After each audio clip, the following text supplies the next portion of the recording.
Ini dia hari besar yang ditunggu-tunggu oleh para pelaku pasar termasuk para pembuat kebijakan secara global menantikan keputusan dari Federal Reserve. Tapi sebelum itu di jam 1 siang kita sudah melihat dari rilis data inflasi untuk Inggris. Ya, kita sudah lihat di situ data inflasi dirilis dengan angka 6,2% untuk inflasi inti, turun ternyata dari ekspektasinya 6,8%.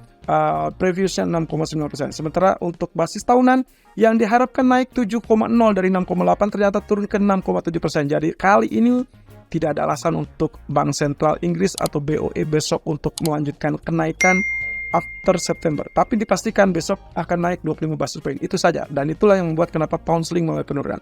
Oke, langsung saja. Apa yang akan terjadi dan akan mengguncangkan market untuk hari ini termasuk skenario bagaimana atau apa yang harus kita lakukan saat pengumuman FOMC. Ya, data kami yang akan dirilis sudah selesai dengan CPI, tapi kita akan berlanjut malam hari adalah FOMC meeting dan economic projection. Saya tekan di sini teman-teman, posisinya adalah economic projection. Itu yang paling difokuskan untuk malam ini. Jadi kalau misalkan untuk ekspektasi kenaikan suku bunga bulan September sepertinya tidak akan terjadi karena ekspektasi 99%, nyaris 100% mengharapkan unchanged alias tidak berubah. Lalu kemudian sebelum itu juga ada beberapa data existing home sales. Kemudian ya kita bicara tentang Fed Manufacturing Index, kemungkinan besok akan dirilis bareng dengan jobless claim. Jadi kalau lihat dari sini praktis tinggal menyisakan satu topik utama yaitu terkait dengan FOMC meeting. Nah, hal yang terbaru market mover saya split menjadi 3 bagian di sini.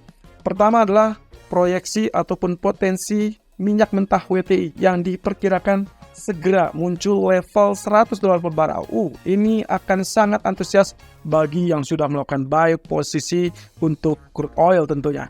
Jauh-jauh hari kami sempat mengingatkan kalau misalkan level 78, 79 itu tembus, berarti akan ada muncul 85, 85 tembus, berarti akan segera muncul 90, 93, 93 tembus, berarti siap-siaplah level 100. So far, kita sudah melihat level tertinggi adalah level 92.40-an, dan saya rasa koreksi 89 ini hanya relatif singkat, tapi kita lihat saja.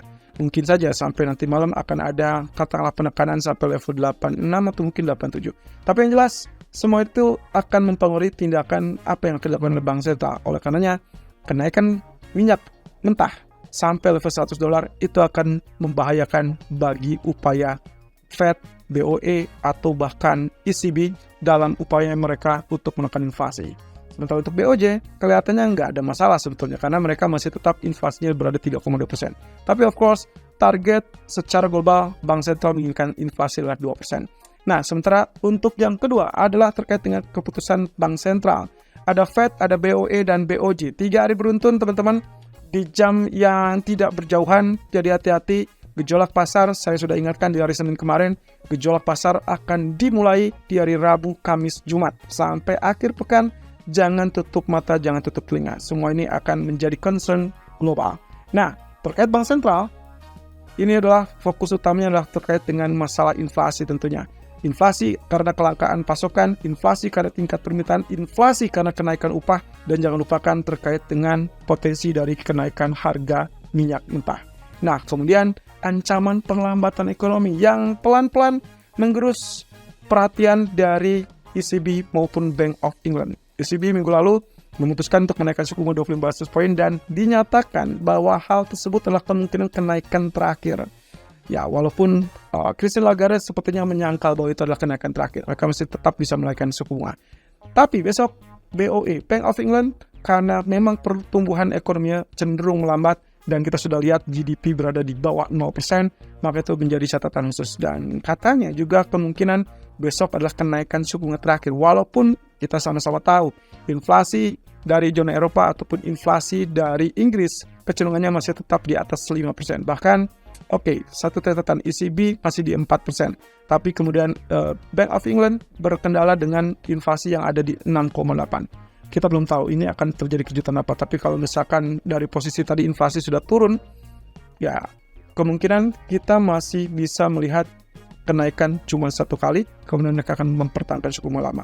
Nah, sementara nanti malam, fokus utamanya adalah Federal Reserve kita belum tahu apakah Fed akan mengakhiri siklus kenaikan suku bunga atau tidak. Yang jelas dari beberapa pernyataan pejabat Fed sebelumnya, termasuk yang saya tekankan adalah Loretta Mester, mengatakan bahwa jeda kenaikan suku bunga yang akan terjadi bulan September bukan berarti Fed menghentikan laju kenaikan suku bunga. Mereka menilai masih tetap terbuka, terutama mereka tetap bersikukuh inflasi mereka masih tetap tinggi, belum turun di bawah atau sampai ke 2%. Tertahan di level 3,7 itu tidak menyenangkan sebetulnya. Tapi ya kita lihat saja gejalanya untuk berikutnya. Inflasi mungkin saja bisa turun. Asalkan dengan catatan 1 bulan ke depan, jangan sampai kita melihat crude oil mencapai level 100 atau bertahan di atas level 100. Kabar bagusnya, Citigroup memperkirakan kenaikan tersebut hanya relatif berjalan singkat dan diharapkan di akhir tahun bisa kembali turun dengan cepat.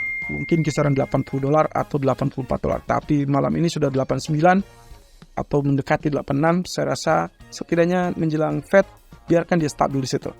Dan Janet Yellen menilai bahwa kenaikan harga minyak kemungkinan akan membuat Amerika mempertimbangkan mengeluarkan SPR. Itu adalah kabar bagus untuk Fed ataupun bank sentral. Tapi kita belum lihat karena harga minyak sampai saat ini masih gonjang-ganjing. Nah, kemudian dari topik yang ketiga yang menjadi market mover adalah terkait dengan pelemahan Japanese Yen. Anda bisa lihat di situ USD Japanese Yen bergerak 147.80 mendekati 148, turun ke 147.40, tapi juga penurunan terakhir minggu lalu itu tertahan di level 145, tidak pernah muncul lagi lebih rendah. Bahkan kali ini akan sangat spesifik. Kalau misalkan Fed ternyata menaikkan suku bunga secara mengejutkan atau bahkan pernyataan Powell cenderung tetap hawkish, maka kita mungkin aja akan melihat USD Japanese Yen ke level $150. Dan itulah yang membuat kasakusuk bahwa kemungkinan para pejabat dari BOJ ataupun Kementerian Keuangan Jepang mencoba untuk katakanlah mungkin bernegosiasi dengan Janet Yellen. Hal ini dikarenakan mereka harus minta izin terlebih dulu untuk melakukan intervensi kalau memang mau dilakukan. Ini kaitannya dengan pelemahan Japanese Yen lebih tepatnya. Itu menunjukkan USD Japanese Yen yang naik terus dan itu akan mencerminkan kegagalan untuk ekonomi Jepang. Tapi satu sisi itu adalah akibat dari diferensiasi suku bunga antara BOJ dan juga Fed. Jadi mau tidak mau sebetulnya pilihan opsi utamanya adalah untuk menaikkan suku bunga dari Jepang alias BOJ. Tapi karena mereka tidak mau untuk merubah ataupun mengetatkan kebijakan, maka pilihan lainnya adalah opsi untuk melakukan intervensi. Tapi ingat, verbal intervention itu tidak akan berjalan efektif karena sudah terbukti. Dia cuma turun 100 poin, kemudian dia rebound kembali dan bertahan di level yang sama. Tapi kalau intervensinya betul-betul reaksi yang sangat serius dan terkoordinasi, maka kemudian kita akan lihat penurunan lebih jauh dari 100 poin. Dan itu yang ditunggu-tunggu oleh market. Tapi, feeling saya, sayangnya kemungkinan USD Japanese Yen akan spike terlebih dulu dan mungkin saja kita akan melihat 148, 149 sebelum akhirnya turun karena intervensi. Nah, tapi apakah berani atau tidaknya semua tergantung kepada Kementerian Keuangan Jepang. Di sisi lain, yang akan menjadi fokus market minggu ini tentunya adalah FOMC meeting. Fokusnya adalah kekhawatiran terkait dengan kenaikan harga minyak, kemudian terkait dengan pasar tenaga kerja yang sudah mulai melonggar dan inflasi yang diperkirakan sudah melunak, walaupun Fed menyatakan itu masih terlalu tinggi. Sementara untuk BOE, fokus utamanya adalah inflasi, tingkat upah yang tinggi, dan juga perlambatan ekonomi. Poin utamanya adalah terkait dengan perlambatan ekonomi. Ini yang membuat sulit kondisinya. Mereka mau menaikkan suku bunga karena inflasi masih terlampau tinggi, tapi di satu sisi terbentur dengan kondisi perlambatan ekonomi. Dan mereka tidak mau mengorbankan kondisi pertumbuhan ekonomi tersebut. Nah, alhasil mereka mau tidak mau mungkin akan menahan atau bahkan mengakhiri siklus kenaikan tersebut. Apalagi banyak permintaan dari perusahaan-perusahaan yang mengatakan bahwa mereka sudah mulai terpengaruh dampak dari suku bunga tinggi. Nah, sementara untuk Jepang, fokusnya adalah terkait dengan inflasi, upah, dan juga diferensiasi suku bunga antara BOJ dan Fed. Apa kira-kira yang akan dilakukan oleh mereka ya? Mungkin nggak mereka tiba-tiba mengumumkan kenaikan suku bunga? Mungkin saja, tapi Katsuo Ueda sudah memberikan sinyal hal tersebut diperkirakan baru akan terjadi kalau inflasinya turun ke 2% dan tingkat upah tetap tinggi. Poin utamanya di situ teman-teman, dan itu diperkirakan 2 atau 3 bulan ke depan. Masih cukup jauh. Oke, berarti teman-teman fokusnya untuk Fed announcement malam ini saya bagi 3 utama, saya bagi 3 hal yang harus diperhatikan. Pertama, terkait dengan keputusan suku bunga. Kalau teman-teman melihat ternyata suku bunga sesuai dengan ekspektasi unchanged alias tidak berubah, maka kemungkinan US dollar akan mulai penurunan. Kemudian saham, emas, dan forex kemungkinan akan terjadi kenaikan. Dengan catatan teman-teman, forex yang dimaksud adalah kecuali USD Japanese Yen, karena USD Japanese Yen akan sejalan dengan US dollar.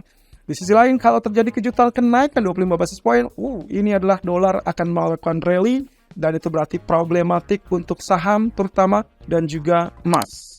Emas bisa saja turun di bawah 1.900 dengan sangat cepat. Nah, tapi 15 menit kemudian, relax, dengarkan statement-statement dan juga terkait dengan perhatikanlah economic projection mereka. Proyeksi ekonomi, dot plot unchanged, lalu kemudian diperkirakan misalkan masih menyisakan 1 kali saja kenaikan suku bunga, lalu kemudian masih berpotensi untuk pangkas suku bunga 100 basis point di 2024, maka kemungkinan US dollar juga akan melemah. Dan itu adalah sesuai dengan ekspektasi yang diharapkan oleh market dan juga para ekonom. Dan itu berarti saham, gold, dan forex bisa kembali mengalami kenaikan. Tapi kalau dot plot mengalami perubahan, contoh kata misalkan ada tambahan kenaikan untuk 2023, kemudian bahkan 2024 dipangkas, mungkin pemangkasan cuma sekitar 50-75 basis point. Hal ini misalkan dijadikan catatan adalah kenaikan harga minyak ke level 100 dolar. Nah, kalau itu yang terjadi, dolar akan menguat karena kemungkinan posisinya adalah pemangkasan sama sekali berkurang atau tidak ada kesempatan. Nah, itu akan mengakibatkan saham ataupun emas akan turun dan juga forex lainnya selain USD Japanese Yen. Nah, terakhir, bagian ketiga ini yang paling penting adalah pernyataan dari sang ketua Jerome Powell. Mau tidak mau, apa yang dilakukan oleh Fed semua akan diketuk palu dan ditentukan oleh pernyataan sang ketua. Di jam 1.30, Powell akan memberikan statement dan juga termasuk press conference plus tanya jawab. Kalau nada pernyataan tersebut hawkish, alias dia sangat yakin dan tetap yakin untuk tetap menaikkan suku bunga, maka kemungkinan itu akan mendorong US dollar rally, emas, dan juga saham akan mengalami penurunan.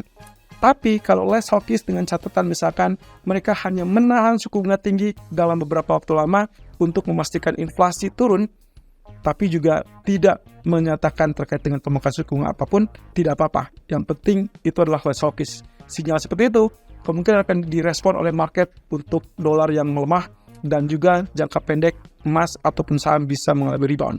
At least ada bekal untuk rally window dressing mungkin ya. Oke, itu kemungkinan yang bisa terjadi teman-teman. Tapi ingat, semua tersebut harus dijaga kemungkinan-kemungkinan terburuk sehingga risk management sangat diperlukan. Dan pada akhirnya semua akan sangat ditentukan oleh pernyataan Jerome Powell. Pernyataan yang sangat yakin atau sangat optimis terhadap ekonomi, maka kemungkinan emas, saham akan turun lebih cepat dan dolar akan mengalami rally. Tapi kalau sebaliknya ada nada yang lebih hawkish atau kurang hawkish atau bahkan dovish, maka kemungkinan kita akan lihat rally untuk emas bisa saja tembus di atas 1950-an dan saham mungkin terwakilkan dengan Dow Jones yang tembus kembali level 35.000 atau bahkan lebih tinggi. Kita tinggal tunggu nanti malam.